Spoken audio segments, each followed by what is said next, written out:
Over the last few years, my journey has been the process of letting go of many of my identifications. However, for this video, I am only going to talk about gender identification with the content that focuses on women. I will dive straight into clarifying the terms gender neutral and gender identifications, as the word could signify different things to each of us. Now, the identifications evoke a sense of who one is. We could harbor different identifications with our nationality, our religion, our race, our caste, our beliefs, and so on. Now, I'm employing the word identified to suggest the situations wherein our identifications become more important than the truth. For example, being identified as a Hindu, I could justify violent actions against non-Hindus. At this place, one can say the person is identified with his religion. It has become primary to his existence and, in fact, is guiding his actions, and not the knowledge of what is true and false. One can also say his humanity has taken the back seat and the identifications have taken the front seat of his life. So in this context, then, gender neutral means gender is secondary to one's existence and humanity is in the front seat. And I'm not implying here that gender is not important, or it does not mean we don't celebrate ourselves and tackle the current issues. But I'm merely inquiring into the condition of how strong identifications hamper our ability to explore our true potential. My journey was rocky and bumpy, to say the least, but if I were to describe it in a sentence, there was this constant tension between what I am with what I should be like, and between what I want with what is expected out of me. Most women would have experienced it, and likely far more tensions, like in the recent times we have seen in the case of Dubai Princess Latifa. And in slightly more gender balanced societies, the tensions could be relatively less. But for me, growing up in a country like India with clearly defined gender roles and identifications, this tension was extremely intense daily. It was never about being a human or a person. Every lesson learned, what I could do or not do, was towards the service of my gender. Every life experience choice was to accentuate gender, even if it was at the cost of one's well-being. And intuitively, like most of us, I knew something was not right. Now let's look at the societal influence. Now, every society or culture holds certain assumptions, rigidities that are never entertained in discussions. It is almost an unspoken or an invisible requirement for everyone to subscribe to these assumptions, deny they are operated in the society, and denial is also denied. This is a big one, and while you're growing up, you don't realize these things. But in my late teens, I started to notice even if the men and women did not subscribe to certain views, there was this overall collusion among people to play false, to protect these emotions and carry on with the charade.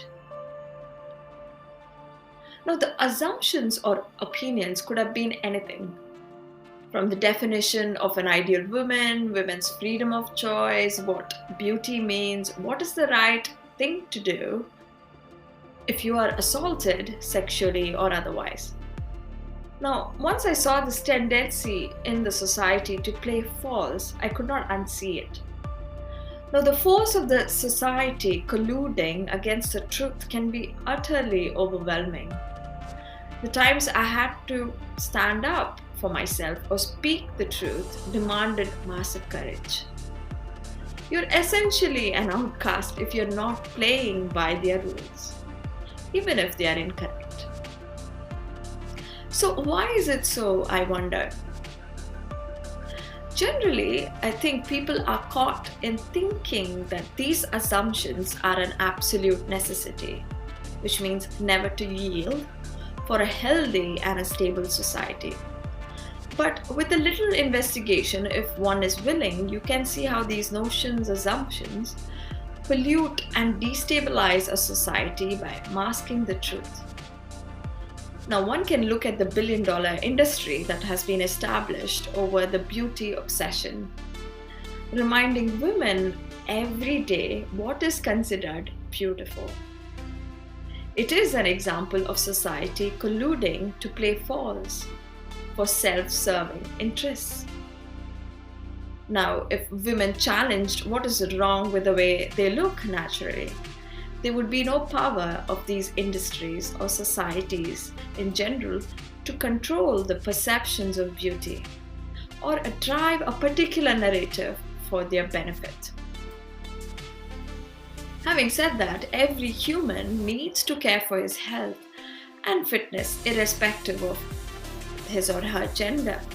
And if you want to lead a fulfilling life, health and fitness of our bodies is extremely important to enrich ourselves with varied life experiences.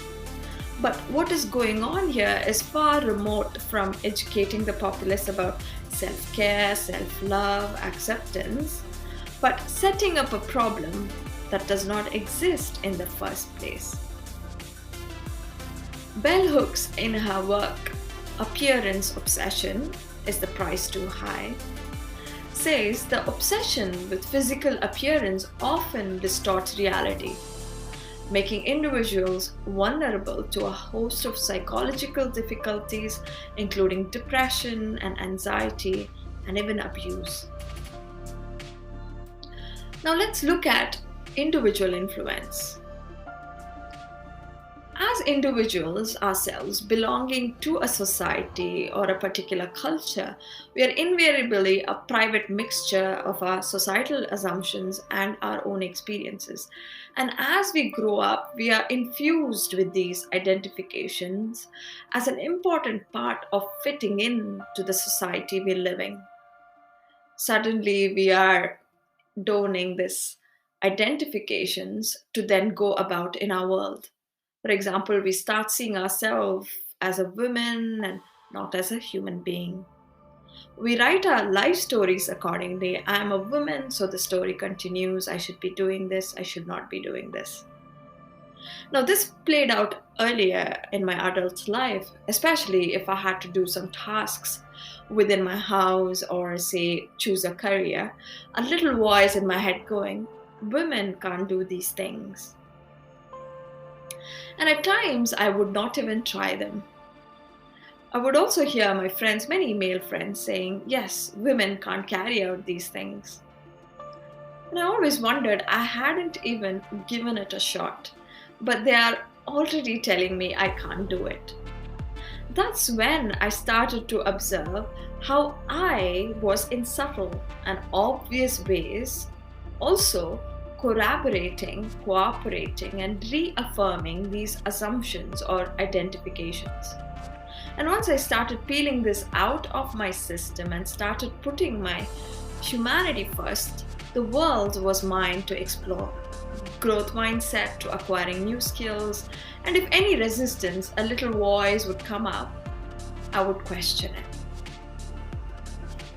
This included all the things I was expected to be good at, but now I considered it in the right context and meaning. It was no longer about my gender that I had to be a good cook, but as a living, thriving life, you would want to take care of yourself with healthy and nutritious food. There are numerous such examples of how we as individuals cooperate with the society to reaffirm rigid notions. Let's take the example of commoditization of women's bodies.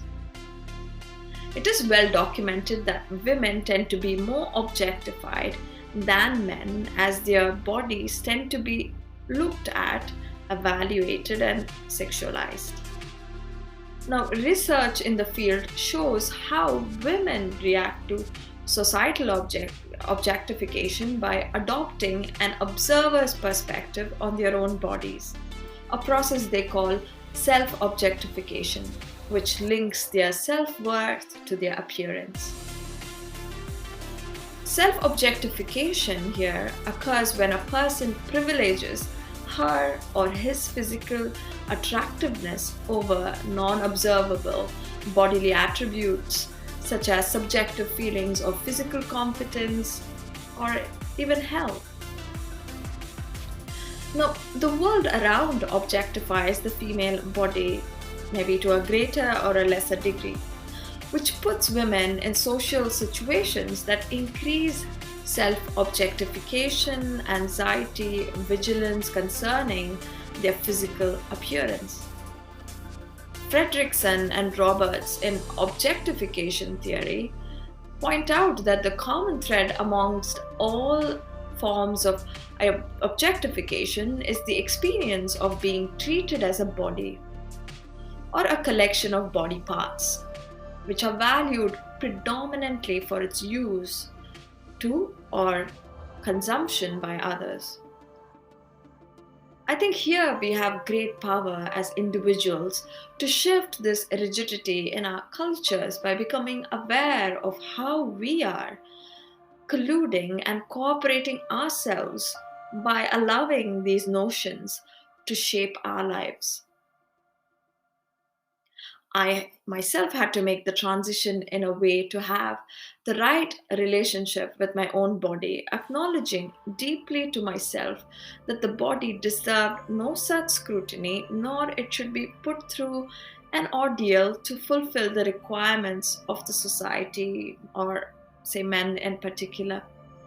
Body is an indispensable tool of our human existence and deserves respect, care, and love in its natural form, and to never lose sight of this truth.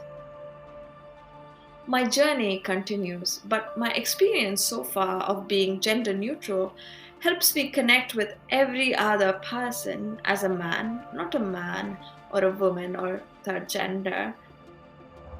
As a person, it is a liberating experience because there is a real connection and communication, and the beauty of it cannot be articulated in words. But now you can say that the society remains the same. Yes, it is not difficult to observe people's responses based on your gender, especially in gender-identified societies. The tone of cruelty, objectification cannot be missed. But the most important observation I had, nevertheless, when I let go of my gender identifications, my conversations and interactions with people changed for the better. Bringing that understanding in a way was shaping their responses towards me. I highly recommend it, trying it out for yourself. Once we have our humanity at our forefront, it is not hard to see that everyone likes to be treated with the same kindness and respect we feel for ourselves. So I hope a future generation can make this shift to gender-neutral societies for all to thrive and succeed in this brief life we are all blessed with. I will leave you with this beautiful quote by Laila Abulela in her novel Minaret. All through life, there were distinctions. Toilets for men, toilets for women. Clothes for men, clothes for women. Then, at the end, the graves are identical.